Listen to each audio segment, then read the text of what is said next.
Hoje é o finalzinho, então é a saudação final. Toda a carta de Paulo normalmente tinha uma estrutura.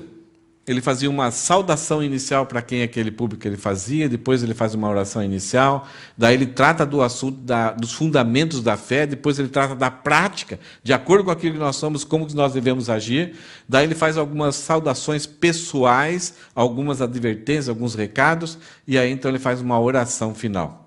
Então aqui no livro de Efésios, Paulo não tem saudações pessoais. Por quê? Essa carta, apesar de ser escrita, está aqui, a carta que foi preservada, que foi achada, e que é reconhecida como Paulo sendo o autor, e reconhecido a sua autenticidade, e reconhecido que ela é inspirada por Deus, essa carta é tida como uma carta que Paulo escreveu lá na prisão de Roma, mas ele escreveu e mandou para várias igrejas. Ele escreveu uma carta um pouco, bem semelhante a essa, mas com um assunto um pouco mais específico e diferente, para a igreja de Colossenses. Porque a igreja de Colossenses já estava introduzindo no meio da igreja um movimento, uma ideologia chamada gnosticismo, que praticava adoração a anjos e considerava Cristo não sendo como totalmente e plenamente Deus, mas como se fosse uma revelação da Trindade, um subser no meio do caminho entre o Deus e o homem e acima dos anjos. Então, por causa desse erro aí que comprometeria toda a salvação, então Paulo escreve essa carta no mesmo modelo, na mesma estrutura de Efésios e manda para Colossenses, juntamente com Efésios, que era quase da mesma região. Uma outra carta, talvez um pouco semelhante, mas com um assunto um pouco mais específico, porque a cidade era muito rica e tinha os seus problemas, e tinha os seus desvios já entrando. Então Paulo escreve uma carta para Laodiceia. Só que essa carta de Laodiceia sumiu. Ninguém sabe onde ela está. Deus não se preocupou e não preservou, não cuidou para que essa carta fosse preservada. E nós temos aqui então esse finalzinho. E a frase que nós colocamos desse último texto, desses 4 versículos, é as ofertas da maravilhosa graça para aquele que ama Jesus.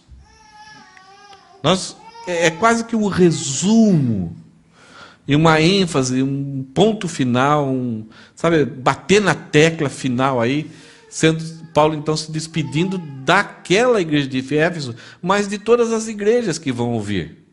Então, aquela saudação final, e ele vai usar 4 palavras aqui, dando ênfase nessa palavra, que são o foco do livro de Efésios. Algumas informações sobre Éfeso, a igreja de aos Efésios. Acho que eu mudei a ordem, né? Mas então volta no Martin Lloyd Jones aí, o slide. O livro de Efésios é um dos livros que mais os pastores gostam e acham necessário pregar para a igreja. Depois de Efésios, para estruturar a igreja no pensamento, na teologia, na doutrina cristã, para deixar todo mundo ciente do que Deus fez conosco, quem nós somos, então aí se explora o livro de Romanos. Mas, em geral, o livro de Efésios ele torna-se aquele livro extremamente importante para que toda a igreja tenha uma noção de quem é Deus, quem é o homem, o que aconteceu com a nação de Israel e agora com os gentios, como que é a graça, a fé, a salvação, como que o crente deve andar, como que é esse comportamento, será que a gente tem ajuda ou não para vivermos, e a vida cristã comparada, no final Paulo vai trazer para nós, como uma batalha espiritual. E não somente física, mas é uma batalha que a gente trabalha contra inimigos que governam o pensamento mundial. Então é uma batalha difícil para ficarmos, não somente para ir lá e arrebentar a boca do balão com esses inimigos. Não, a ideia sempre o alvo é ficar firme, em pé. E esse é o grande desafio que toda pessoa que começa a crer em Jesus. Essa semana, lá num pequeno grupo lá de Quixuada, a gente viu Jesus Cristo, depois de 3 milagres sensacionais, e a multidão olhando para Jesus, falou, esse é o cara. E foram até o encontro de Jesus, já colocaram mantos no chão, e ramos de palmeiras, e gritavam, Hosana nas alturas, bendito que vem em nome do Senhor. Oh! Era esse o propósito para que Jesus veio à terra, para que as pessoas o louvassem. Mas todo aquele brado, toda aquela euforia, todo aquele entusiasmo durou alguns dias naquela semana, na mesma cidade, ali no mesmo lugar. Aquela multidão que estava entusiasmada é a multidão que vai gritar: solta Barrabás e crucifica Jesus. Por quê? Não ficaram firmes. A batalha espiritual aconteceu e eles foram derrotados. Porque não houve um conhecimento verdadeiro, uma conversão genuína. Eles simplesmente se entusiasmaram e queriam as vantagens que eles podiam obter tendo Jesus como rei. E até os discípulos tiveram dificuldade, até para entender profecias. E além disso, os que estavam tentando perseguir Jesus, quando veem ele entrando, agiram com uma tremenda frustração. E já procuraram os meios de como poderiam, durante aquela semana, agir de tal forma que dali ele não saísse vivo. Então, não ficaram firmes. E muitos de nós temos essa dificuldade, como ficar firme. Então o livro de Efésios ele ajuda a gente a entender e compreender, e as orações de Paulo são muito sérias. Ele ora para que a gente, Deus derrame o seu Espírito, para que a gente compreenda essas verdades, e entenda que existe uma batalha espiritual. E com isso a gente não é envergonhado, a gente não é assustado, a gente não desanima e ficamos firmes. Agora isso não depende da gente, depende de nós nos expormos a maravilhosa graça e desfrutarmos daquilo que Deus nos deu gratuitamente, essa armadura espiritual, o capacete, a espada, a camiseta, né? o cinto ali, a couraça, as sandálias. Então, está disponibilizado. Aquelas batalhas contra a relação de trabalho, falar a verdade, não se irar. A ideia ali, se expõe ao Espírito Santo, se expõe à palavra de Deus, que você vai ser capacitado. Quando a gente depende de nós, nós vamos fracassar.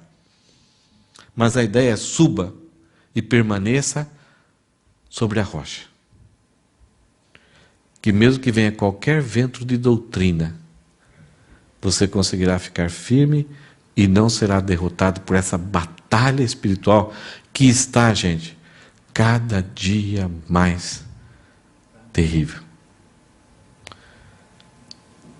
Nós estamos vendo pessoas que têm o título e cargo de pastores divulgando coisas que são assustadoras quanto às verdades bíblicas e quanto ao comportamento de uma pessoa que ama a Deus, tirando toda a base. E quando vier qualquer dificuldade, essas pessoas não estarão firmes na rocha. Então, algumas informações aqui, só para a gente resumir o que a gente estudou. Vários pastores se empenharam e gostam de fazer isso. Um tal de Martin Lloyd Jones, durante os anos de 1954 até 1962, 9 anos aí, ele pregou durante 9 anos o livro de Efésios. Demorou 9 anos para completar. Eu estou demorando 1 ano. E eu percebo que é possível isso. De tantas verdades, de tanta coisa preciosa que tem esse livro aqui. Tem muita beleza e o desenvolvimento do propósito de Deus é tão belo. A gente vê como que o desenvolvimento do livro, como que Deus vai conduzindo as ideias e alicerçando tudo aquilo que é verdades. São verdades profundas que estão aqui. A forma de tudo não são desconexas. Do capítulo 1 ao 3, por exemplo, nós temos os fundamentos da nossa fé cristã. Por que nós somos salvos? Como nós somos salvos? Como isso aconteceu? Quando Deus planejou isso, foi acidente? O livro começa dizendo: elogiado seja Deus, que nos selecionou antes da fundação do mundo. E daí coloca a nossa realidade, a nossa desgraça. Nós estávamos mortos em delitos e pecados, estávamos ali apodrecendo no mal. E conduzidos por esse império das trevas, por nosso coração e pelo nosso pecado. E aí, apesar de estarmos mortos e livres de pecado, Deus nos alcançou. E a salvação é de graça, mediante a fé. E Ele nos ressuscitou e nos fez assentar em regiões celestiais. E aí que vem a maravilhosa graça, que era o mistério. Ele pegou judeus e gentios e pela fé, isto é, pela graça, mediante a fé, Ele formou um só corpo. E esse corpo, ele se auto-edifica. Deus capacitando pessoas e essas pessoas crescendo na graça e aí participando do ministério de Deus e fortalecendo e aumentando em crescimento, em qualidade. E aí cada um então ajudando um ao outro, vivendo em unidade, num só espírito, num só amor, numa só fé, num só batismo. E aí a ideia que Paulo fala, esse mistério estava oculto. Não é que nós temos que descobrir. Em Cristo ele foi revelado. Quando Cristo morreu, ele atraiu todos para si, tanto judeus como gentios. E ele salvou. Ele ofereceu gratuitamente a salvação. E agora, pela fé, essa salvação se torna eficiente na nossa vida. Depois Paulo vai falar no capítulo 4, grandes desafios, deixar a mentira, parar de falar palavras torpes, tratar a ira todo final de dia e andar na luz. São desafios assim que nós olhamos, não, eu vou, mas quando chegamos na porta, não vai dar, não tem jeito. Até falamos para Deus, me comprometo. Tem muitas músicas hoje que falam assim, Senhor, eu sou isso, eu vou fazer isso para o Senhor. Aquela disposição bonita, fantástica, que Deus é tudo para mim, mas na prática não é bem assim. É bom enquanto cantamos. A gente chora, a gente fala, é isso. Mas depois na prática é difícil. Porque nós somos ainda pecadores, nós temos que renovar nossa mente e revestir do próprio Jesus, para que a gente consiga gradativamente, dia a dia, ir crescendo nessa vida. Aí Paulo tratou do perdão também, né? E o exemplo do perdão é como Deus perdoou. Nós devemos nos perdoar e tratar esse assunto. Aí no final, então, a gente pode aprender, e isso também nos evangelhos, que aqueles que não creem agem com rancor e perseguição. É o que Paulo estava experimentando. E os crentes estavam preocupados, mas espera aí, por que Paulo, você está aí na prisão, e daí, Deus não é poderoso? Será que agora a igreja vai ser perseguida e vai ser destruída? Será que Paulo está em pecado? Então, por falta de contato diário, né? Hoje é muito fácil, né? Você sabe que o irmão está doente e você manda uma mensagem, como é que você está? É na hora ali. Mas imagine uma pessoa, vocês viveram isso, muitos de vocês viveram há 15 anos atrás no Japão, não saber notícias dos seus pais, dos seus parentes. Né? E não precisava ser tão longe assim, mas antigamente era muito difícil. Era aqueles telefones que ia fiozinho por poste nas rodovias. E Paulo ainda tinha muito menos, estava preso. Então só chegava notícia de alguém que era viajante. Os viajantes eles eram pagos assim para, né, fofocarem, informarem algumas coisas. Mas as notícias chegavam assim, muitas vezes parecia tão verdade. Será que é assim mesmo? Então as igrejas estavam preocupadas. E Paulo então ele faz questão de escrever para esses irmãos. E Paulo termina: aqueles que creem, aqueles que estão firmes, abraçaram a Cristo, se comprometeram, têm uma fé fixa, eles vão desfrutar das ofertas da maravilhosa graça de Deus. Como soldado que veste toda a armadura, ele passa a ter aquilo que a graça de Deus tem de melhor para a nossa vida. São privilégios. E Paulo convida a todo cristão a desfrutar disso. Que aparentemente é loucura. Que algumas vezes fala, que lucro tem nisso? Que vantagem tem correr esse perigo? Que vantagem não ter isso? Abrir mão disso? Mas são as maravilhas das ofertas da maravilhosa graça de Deus. Vamos olhar um pouquinho esses dois textos, esses 4 versículos? E a gente começa, Paulo, então, ele responsabiliza um tal de um irmão chamado Tíquico. Ele era um asiático da Ásia Menor. Não sei quanto de olhinho puxado ele tinha, mas os asiáticos são meio, né, filipinos, indonesianos, esse pessoal da Ásia Menor. Então aqui tem um cara dessa região aqui que Paulo convoca ele para uma missão. Esse homem Paulo tinha um carinho muito especial por Timóteo. Timóteo trabalhou desde uma idade bem tenra, foi discipulado por Paulo, e Paulo colocava ele, Paulo colocou Timóteo em Éfeso, e era uma igreja que era a capital religiosa, onde tinha a deusa Diana. Paulo quase foi morto nesse lugar aqui. E Paulo colocou Timóteo, que talvez era um cara um pouquinho acanhado. Não era aquele cara que você convocava para uma missão de muita coragem, mas Paulo colocou ele ali. Por isso Paulo escreveu 2 cartas para Timóteo, encorajando Timóteo, para que ele ficasse firme, evitasse algumas coisas, enfrentasse algumas batalhas, e que ele tivesse um comportamento que a juventude dele não prejudicasse nas atitudes, nos posicionamentos dele. E, além de Timóteo, Paulo tem Tito. Tito já era um boina verde. É aquele cara para missões especiais. A ilha de Creta era uma ilha muito grande, tinha várias igrejas, Barnabé e Marcos foram para lá evangelizar, e as igrejas começam a crescer lá, mas lá eles tinham competições de quem mentia mais.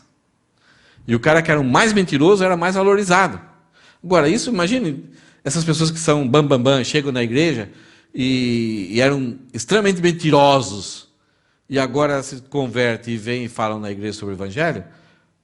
Essa é a maior mentira que eu vi até hoje. Porque o Evangelho ele é espetacular, ele tem o seu lado que é difícil, parece que é inacreditável, é difícil engolir. Por isso que em alguns momentos, no começo, é exigido, olha, confia. Depois você vai acabando assimilando e percebendo a verdade, a lógica, a racionalidade da verdade do Evangelho. Mas se uma comunidade valoriza a mentira, os fake news, então parecia que pregar numa igreja, num púlpito da igreja, era um campeonato de fake news, continuava. Então Tito é convocado por Paulo para ir para Creta, para organizar, colocar pessoas que eram conhecidas, que quando abriam a boca, sempre falaram a verdade, apesar da pressão social de que eles deveriam sempre mentir em alguma coisa. Então, mesmo que o cara não tivesse muita bam para falar, aquele carisma, aquela facilidade, talvez o cara chegar aqui, amados irmãos, todo tímido assim, sofria, suava frio, mas o pessoal sabia que quando ele abrisse a boca, nenhuma palavra seria mentira. Então, quando ele lia as Escrituras, ele pregava o Evangelho, não é possível, não dá para entender, mas esse cara nunca mentiu, será que ele está mentindo agora? Percebe? Então, Tíquico foi convocado por Paulo para ir para Creta para organizar isso. Agora, imagine chegar numa igreja, irmão, você não pode pregar mais. Agora você tem que ser aquele irmão. O quê? Você está me rejeitando?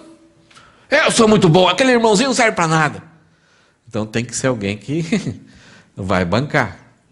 E vai ter que explicar e ficar firme ali, não correr, não fugir. E eu estou falando de Tito, Tíquico era um outro boina verde de Paulo. Parece muito poucas coisas nas Escrituras, mas ele é convocado por Paulo para enviar essas cartas que Paulo escreveu para as igrejas. No passado, no meio da terceira viagem missionária, a igreja de Paulo está fazendo várias viagens lá para o oeste lá da região naquela época, e ele vai de igreja em igreja. Eles sabem que os irmãos de Jerusalém, principalmente os judeus, estavam passando muita fome. E Paulo, cada igreja que ele vai, como a gente faz nos pequenos grupos, ele diz, irmãos, esteja orando pelos irmãos judeus, muitas vezes alguns deles não eram nem crentes, mas eram do povo judeu. Eles estão passando muita fome. E algumas igrejas gentias, que sempre foram desprezados pelos judeus, mas agora são convertidos e amam a Jesus Cristo, chegaram para Paulo e falaram, Paulo, como que a gente pode ajudar? Ajuda a gente a organizar isso. Agora, não era esse negócio de recolher a oferta e me dar a conta, vou ali na esquina, no Combina e deposito e transfiro. Lá não tinha isso. Eram quase 1.000 quilômetros de viagem. Tinha que ser levado nas mãos, viajar de navio, ou a pé, ou a cavalo, por lugares perigosos. E se soubesse que você estivesse levando uma quantia de dinheiro, Era muito mais fácil para as pessoas pegar o dinheiro rapidamente. Então, os assaltos aconteciam, as violências aconteciam. A viagem, normalmente, mesmo que você não tivesse dinheiro, pouco dinheiro, você era assaltado. Então, essas igrejas filipenses, eles rogaram para Paulo para poderem participar dessa coleta. Os irmãos de Corinto também, muito na bagunça. Paulo, não entendemos nada disso, mas a gente quer entrar nessa daí. Como a gente deve fazer? E aí Paulo, então, dá algumas orientações para eles recolherem, guardarem dinheiro, e quando ele passasse com os irmãos ali, pudesse pegar esse dinheiro e levar para a igreja de Jerusalém. 4 homens foram envolvidos em levar essa oferta. Tíquico era um deles. Parece que é o líder e o responsável principal para enfrentar essa viagem perigosa e servir a Deus, entregar essa oferta lá para Jerusalém. E agora Tíquico está com Paulo nessa prisão. Está fazendo visitas, está lá em Jerusalém, está vendo fazendo comprinha, comprando um bentô para Paulo, comprando alguma coisa lá, alguma coisa para facilitar a vida de Paulo. Está cuidando da vida de Paulo ali. E Paulo, então, envia Tíquico para enviar essas cartas, e especialmente aqui aos Efésios. Olha só o que o texto fala. Tíquico lhes dará o relatório completo do que tenho feito e de como tenho passado.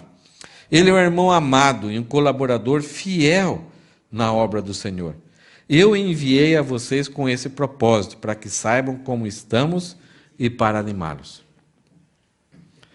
Gente, ministério não é profissão. Servir a Deus não é profissão. Servir a Deus não é gostar de se aventurar. Servir a Deus é quando você coloca o seu amor totalmente na pessoa de Cristo, e Ele vai te envolvendo. Ele vai te colocando em situações, em oportunidades, em responsabilidades, porque você vai absorvendo as ofertas da graça na sua vida. E você vai tendo esse privilégio. Servir a Deus não é um posto, não é um cargo, não é um status. Enquanto você é fiel, olha o que Paulo fala assim, ele é um irmão amado. Adelphos agapto, isto é, ele é um irmão amado porque o amor dele é incondicional. Ele não ama enquanto não tem perigo. Ele não ama enquanto não é perseguido. Ele não ama enquanto somente está levando vantagens. Ele não ama enquanto somente dá para ele visitar a família. Ele não ama somente enquanto tem sustento. Ele permanece firme na batalha. Ele vestiu toda a armadura de Deus. E ele não ama aqui, ele não serve a Deus porque ele tem um cargo, uma posição. Ele não somente... Paulo fala de Tíquico aqui porque é necessário, mas ele não aparece nas Escrituras. Porque o amor dele é incondicional. E ele é um colaborador fiel, um companheiro fiel. A ideia aqui é uma pessoa em que você pode confiar para dar um recado e no meio do caminho ele não vai adulterar. Não é uma pessoa que de repente, se você falar, olha, né, você fez isso errado, também não quero mais jogar mais, eu vou embora. Não, ele é crente. A ideia de fiel aqui é que ele é crente, ele é fiel, ele é firme. Ele não chegou do dia para o outro. A gente não sabe o passado de Tíquico. Ele não nasceu justificado. Talvez o passado dele foi até bem difícil, horrível, mais do que muitos de nós aqui. Mas em algum momento ele encontrou a graça. E pela fé ele creu em Jesus Cristo. E ele abraçou as ofertas da graça. E Deus foi dando privilégio e oportunidades. E ele foi abraçando, ele valorizando. E chegou a ser chamado por Paulo, o apóstolo dos gentios, de irmão amado, colaborador fiel. E Paulo fala assim, eu o enviei, então ele é meu apóstolo, é o meu enviado a vocês com esse propósito, para que vocês saibam como estamos, eu e os que estão comigo, para que vocês não se preocupem. A ideia aqui não é a pessoa de Paulo estar em primeiro lugar, mas eram aquelas ansiedades que aqueles irmãos tinham sobre o reino de Deus. E agora o reino de Deus vai ser destruído, vai acabar, Paulo não existe mais. Esse pessoal que está pregando por inveja.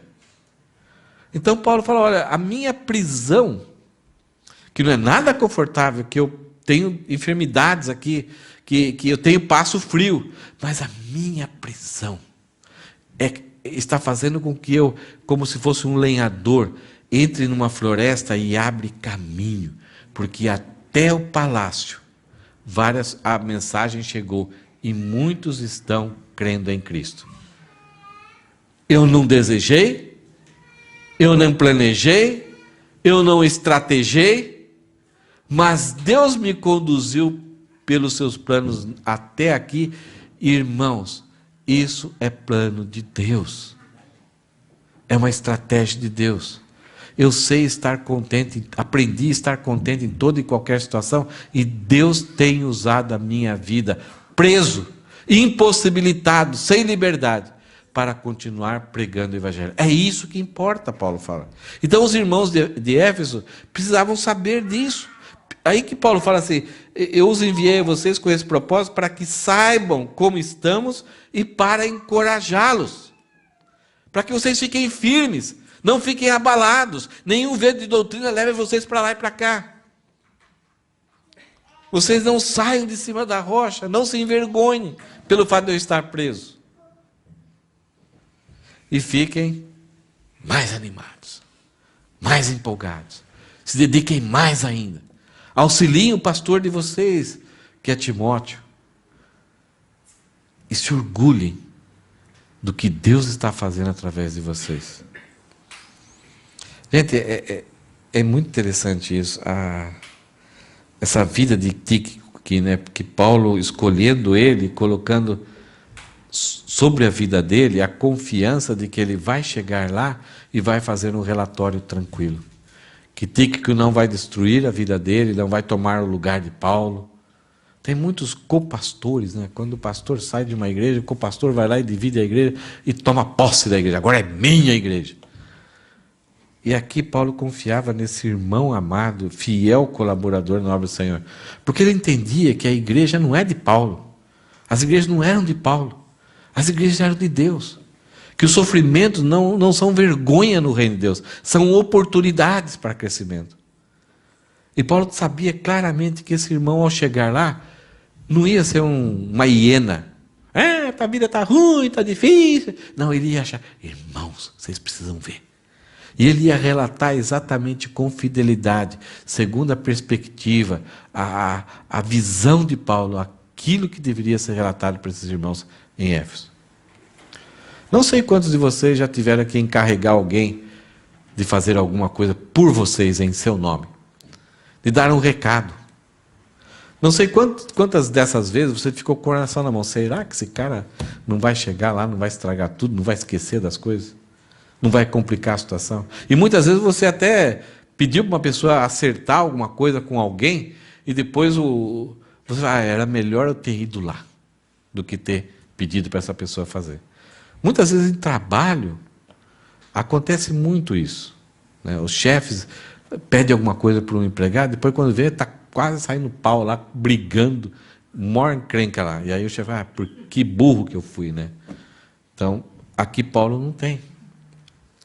Agora, o que a gente aprende no livro de Efésios é que Tíquico era da mesma matéria que nós. Só que quando ele teve contato com as ofertas da maravilhosa graça, ele falou, pode vir, pode penetrar, toma. Nós não sabemos como ele começou a servir na igreja, talvez não sei quanto tempo, talvez só assistindo, e de repente, Paulo, posso levar sua mochilinha? Né? Ou alguma coisa. Daqui a pouco Deus foi convocando, trabalhando na vida dele, ele se tornou esse colaborador fiel. E aí Paulo vai terminar desafiando a gente e recordando, então, as 4 palavras que refletem todo o livro de Efésios. Então ele fala para nós, né? A paz seja com vocês. Aqui não é a palavra shalom, é a palavra eirené, que dessa palavra veio o nome Irene. É aquela ideia de harmonia. Não existe mais intriga, não existe mais pressão. Paulo lembra essa ideia de que agora, irmãos, deixa eu recapitular para vocês. Em Cristo, através da maravilhosa graça de Cristo, não importa, e olha o exemplo de Tíquico, talvez o que Tíquico tinha sido, mas, e muitos irmãos ali de Éfeso, eles estavam afundados em feitiçaria, imoralidade, idolatria, e eles faziam parte daquela igreja para dizer, a paz agora existe. Não há mais necessidade de a gente trabalhar, de fazer alguma coisa, algum sacrifício, e se esforçar, ou esperar que um dia eu consiga aquele nível espiritual, então que aí eu terei a paz com Deus. Não, a paz já foi nos dada através da graça, da maravilhosa graça. No momento em que vocês creram, não tem mais inimizade com Deus. Vocês desfrutam não somente daquele sentimento, que muitas vezes a gente encontra pessoas que matam um ao outro, né? Tem uns níveis de pessoas aí que matam, que estrupam uma criancinha, e aí o policial chega lá e pega o cara, e o cara está sorrindo. Como se tivesse acontecido nada. Ele está em paz. O coração dele não acusa. Não é essa paz aqui. Essa paz aqui não é um sentimento que você tem, mas é a confiança de que você não tem que fazer nada mais para resolver o seu problema eterno com Deus. Você olha para Cristo e não desvia o olhar dele, sabe? Ele resolveu o meu problema. É essa paz que Paulo quer que a gente tenha todo dia, essa convicção dessa paz. Porque essa paz algumas vezes vai ser abalada. Não é que a obra de Cristo, a nossa salvação, vai ser abalada. Mas algumas vezes a gente vai ficar, será que eu sou salvo? Será que ainda preciso fazer alguma coisa? E vem um pregador aí que usa 2, 3 versículos e fala assim, olha, hoje você está salvo. Não, agora você não está. Agora você está. Talvez você esteja. Quem sabe talvez não esteja. Mas tem que fazer mais isso. Enche a nossa cabeça, coloca em dúvida, a gente fica apavorado. Tira, não a paz que nós temos com Deus, mas tira a nossa paz da tranquilidade, da confiança que nós temos com Deus. Paulo fala assim, a paz seja com vocês, irmãos, e que Deus Pai, o Pai e o Senhor Jesus Cristo, lhes deem amor e felicidade. Que Deus bote no coração de vocês o amor dele. Aqui a palavra é ágape. Isto é, aquele amor com que Deus nos amou, antes de nós crermos nele, aquele amor com que fez com que o próprio Jesus nos amasse, não com o sentimento de gostar, mas isso é, eles são meus inimigos, são miseráveis pecadores, eles merecem o inferno, mas eu vou fazer de tudo, aquilo que é necessário, para o bem deles. Isso é amor. O amor não é um sentimento emocional, de interesse. Jesus Cristo não precisava nos salvar, Deus não precisava nos salvar. Pelo contrário, para Deus ser justo, Ele teria que nos mandar ao inferno. E Deus, como justo, não podia mudar a situação. Então Jesus Cristo, o Filho, vem e recebe a ira de Deus que era contra nós, mas recebe nele. E aí Deus então pode se tornar o justificador. Ele pode bater o martelo para aqueles que creem e dizer, você crê no meu filho, que o meu filho morreu por você, que a minha ira que era contra você, eu despejei nele? Creio. Você está arrependido, você reconhece que você é pecador? Reconheço. Você crê que somente você crendo em Jesus, você confia nele, que ele é o seu resgatador? Creio. Está salvo. Nem morte, nem principados, nem vida, nem espada poderá mudar esse martelo. É o Deus do universo que bateu o martelo em nosso favor. Mas a paz, aquele sentimento dessa certeza, ela pode ser abalado se a gente não se apegar diariamente a essas verdades estabelecidas. É só você começar a ler alguma coisa que não tem nada a ver com Deus, uma heresia, a olhar músicas e se apropriar desses livrinhos, desses pensamentos de autoestima aí, a sua cabeça vai ser transformada. Por isso que a gente tem que remover o velho homem, renovar a nossa mente com as verdades cristãs, com a verdade dos fundamentos da fé cristã e revestir-se de Cristo. Então a gente vai desfrutar desse amor e dessa paz. E cheio desse amor, a nossa perspectiva sobre as outras pessoas vai ser diferente. Você com justiça podia arrebentar com a pessoa. Agora, por causa desse amor, você fala, Jesus Cristo morreu por ela. Os pecados dela estão em Jesus. Então, sabe que a gente não pode perdoar as pessoas. Se Jesus Cristo não morresse, a gente não poderia perdoar. Mas como Cristo morreu, os pecados dela estão lá na cruz, então eu tenho esse amor de Deus, falo assim, então eu bato o martelo. A partir de agora, essa pessoa não tem mais ofensa contra mim. Eu sou livre. A ideia de livre aqui é que eu não sou mais obrigado a me vingar. Porque quando alguém comete uma ofensa com você, você tem que agir com justiça. Se você é justo, você tem que agir com justiça. Você tem que dar a paga, você tem que fazer com que a lei seja executada na vida da pessoa. Você não pode fazer outra coisa. Se você não executar a lei sobre uma pessoa, você está sendo injusto com você mesmo. Você não é livre para perdoar uma pessoa. Mas porque Cristo morreu, você tem essa liberdade agora. E perdoando, você não é condenado. Estão entendendo isso?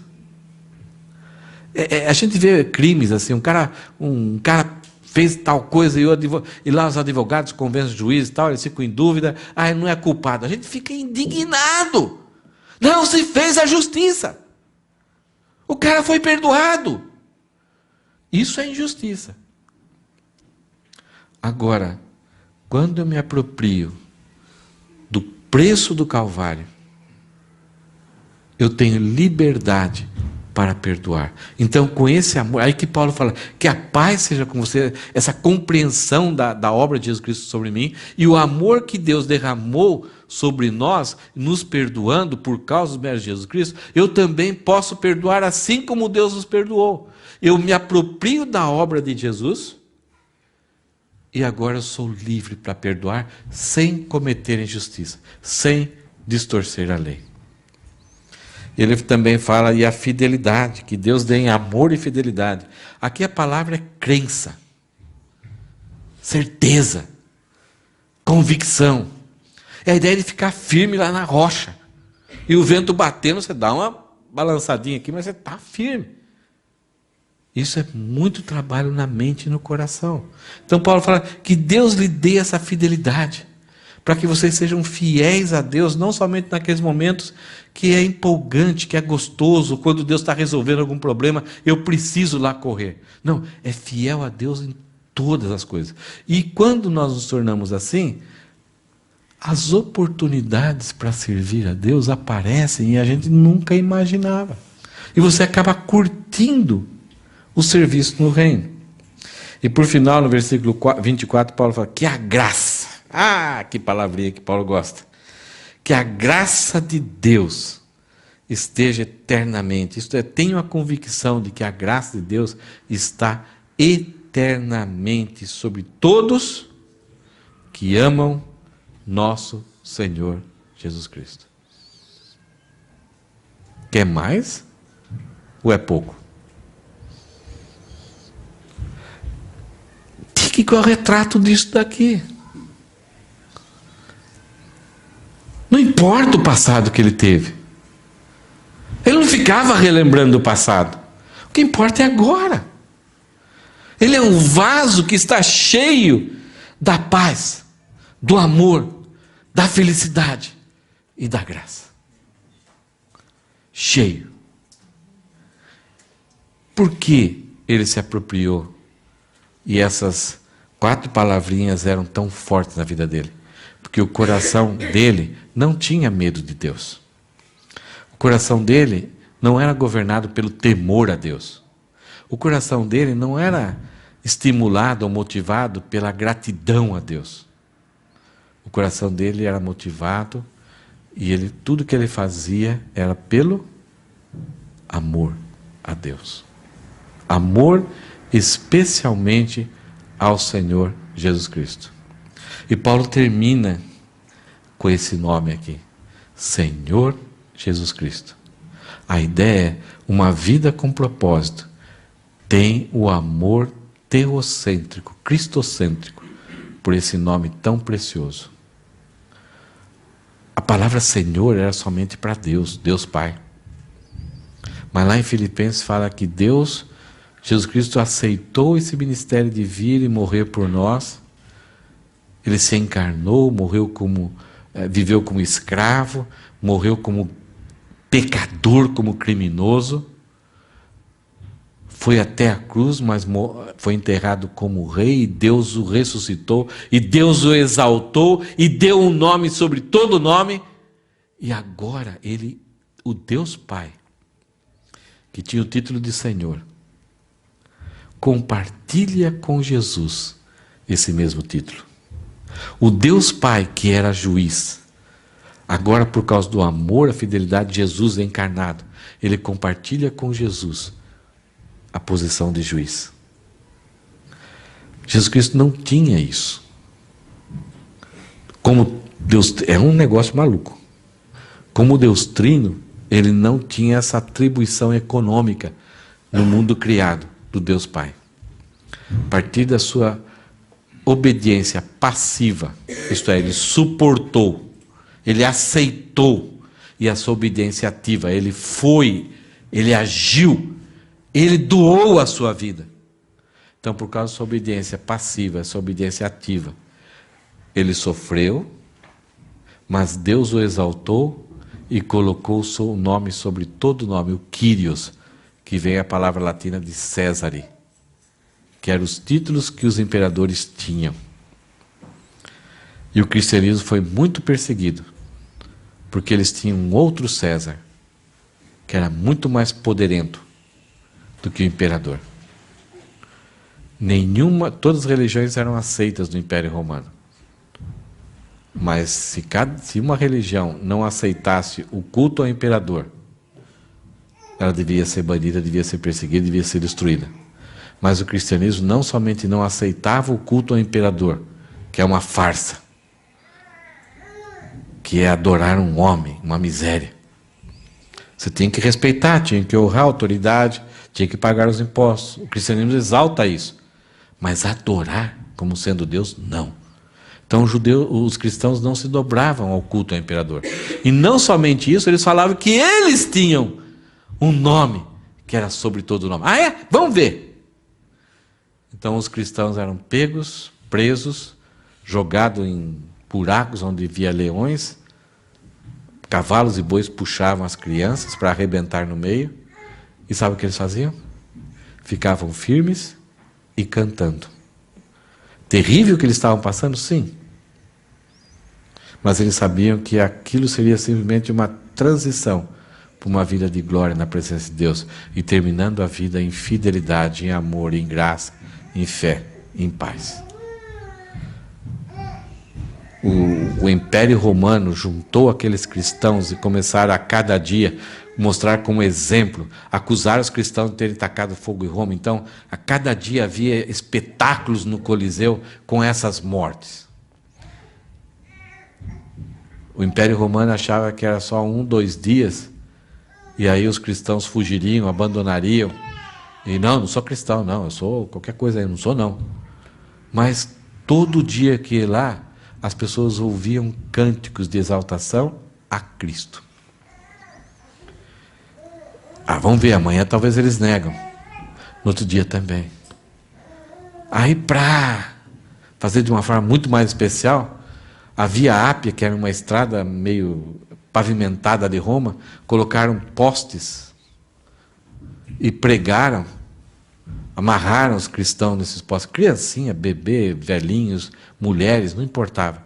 jogavam óleo e tacavam fogo à noite, e ficava aquela beleza daquela via Ápia, aquela estrada longa, iluminada à noite. E eles choravam, gritavam de dor, mas eles falavam: nós somos a luz do mundo. Que bonito. Será que eu aguentaria? É privilégio. É desfrutar das ofertas da graça. Oportunidade de ministério, a paz, o amor, a fidelidade, a graça para aqueles que amam ao Senhor Jesus Cristo. Vamos ficar firmes? Vamos desfrutar dessa alegria que Deus tem nos dado? Hoje a gente viu então as ofertas da maravilhosa graça. Quando a gente começou o livro os estudos sobre Efésios, e todo domingo a gente mostra essa imagem aqui, a próxima imagem. Lá em cima está escrito em grego. Vocês sabem o que está escrito lá? Toda a carta de Paulo está escrita prós Efésios, prós Filipenses. Isto é, aos Efésios, ao Filipenses. Ali está escrito prós HP. Essa carta foi escrita para nós. Para nós conhecermos, para nós nos apropriarmos, para nós aprendermos, para aquilo que entrou aqui desça para cá, e aí a gente ter essa vida maravilhosa, que a maior parte de nós está vivendo plenamente. Alguns estão caminhando, estão aprendendo, descobrindo essas verdades com muita alegria. Que Deus nos abençoe como igreja, né? Todas as pessoas que ainda vão chegar para nós, que estão a caminho. Um dos propósitos de toda a igreja é levar ao caminho aqueles que estão a caminho. Pessoas que estão chegando, vão ter o contato com a graça pela primeira vez. E Deus vai usar você para expor a sua graça, o amor, a fé, a fidelidade das pessoas. E talvez um crescimento seu, que demorou 3, 4, 5 anos, 10 anos para você chegar a algum ponto, talvez com a sua vida Deus vai fazer com que essa pessoa tenha um crescimento muito mais rápido. Por causa talvez da sua experiência, por causa das suas lutas, das suas batalhas, por causa talvez da sua qualidade, a sua capacidade, o seu talento para edificar essa igreja. E muitas vezes, Deus, na maior parte das vezes, Deus usa não o pastor. Pastor é bom para, né, é chamado para ajudar a igreja como um todo, mas quem dá cria, vamos usar a palavra bem baixa aqui, quem dá cria é o povo. Eu também tenho que gerar. Pastor não gera filhos. O Éder gera. Mesma coisa vocês. Né? Que a gente possa gerar mais filhos com a nossa experiência. Talvez em algum tempo o Tíquico chegou lá, naquela igreja, e falando todas essas coisas bonitas, encorajando, o pessoal vai dizer: peraí, Tíquico, você é o irmão amado, você é fiel, colaborador, mas você tem uma vida tudo certinha, né? Fala, vem aqui, deixa eu conversar com você. Eu também sou fruto da graça, da misericórdia, do amor. E se eu sou fiel, se eu sou amado, se eu sou colaborador, é porque Deus me capacitou, Deus deu uma armadura. E tudo que eu faço, ainda pela graça. Pela graça.